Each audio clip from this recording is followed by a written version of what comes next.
Good morning, John. I'm here to debunk a myth. It's a simple statement that is really hard not to believe knowing what we know. The internet brings out the worst in people. We all know that the anonymity of the internet allows the deep evil inside of every human, except for me, of course, to spew forth in a fountain of vomitous hate. But you and your friends, you aren't hate mongers. Must be other people. Those people at the grocery store who seem so nice when you hang out with them briefly, but then you don't really know, so they probably go home and then they shrug off the cloak of their cultural burden and say, hey, I am now going to be internet turd! But I want to make a hypothesis here that allows me to feel better about the state of the internet and the state of humanity. I'm thinking anonymity doesn't bring out the worst in people. It just brings out the worst people. Imagine, if you will, a D-bag. This person goes on the internet and he says nasty things to people. He's racist and he's sexist. He doesn't have a lot of friends because he doesn't like people, and people also don't like him. In the physical world, this human is entirely invisible. We have no idea they exist. He doesn't want to express his beliefs in the real world because they are unacceptable. But on the internet, he not only gets to express his views to lots of people, those people then engage with him. It's a kind of exercising of power. He gets to get a rise out of people. It's thrilling. It's not scary like doing it in real life would be. It's a rush. The reason you don't run into internet trolls in real life isn't because they're normal people with deep evil inside of them. It's because trolls don't talk to people in real life.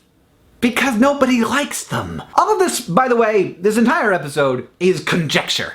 I've got no research to back this up, but it would be fairly easy research to do because I think internet trolls would be super excited about filling out surveys that graduate students in psychology gave them because they probably love to talk about themselves. And honestly, I think understanding this and understanding those people is really important because I think the narrative of the hateful internet negatively affects the culture of the internet. People hear and believe that comments are a nasty place. They are certainly a much more nasty place than we tend to interact with in the real world. The result is that fewer and fewer normal, not trolly people interact in those spaces, and they get worse and worse. While at the same time we prove over and over again that the internet can actually be a place where lots of really cool and great things happen. But if we all think that the internet is less great than it is, it will become less great because we think that. And my even greater worry is that people will look at the comments of a YouTube video and say, look, a third of these people, at least, are just terrible. They're bad people. And then by extension, those people will assume that a third of all people are terrible and that all social spaces are hostile and antagonistic, which is very not the case. What we're looking at down in the comments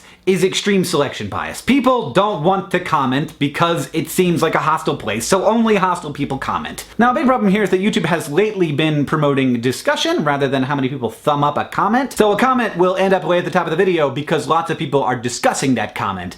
That isn't usually because there's a good discussion happening there. It's usually because that first comment was extremely inflammatory and wrong, and people are arguing about it. And the trolls are loving it! That's an algorithmic problem. I don't know if they know about it, but it seems pretty obvious. It's totally feeding the trolls. Like, the whole point of a troll is to try and get discussion because they want to get a rise out of people, they want that rush, and they want some human interaction, which they don't get in their daily lives because mostly people don't like them. Let me guarantee you, as a person who has met a number of people, most of them, like 90% of them, are good.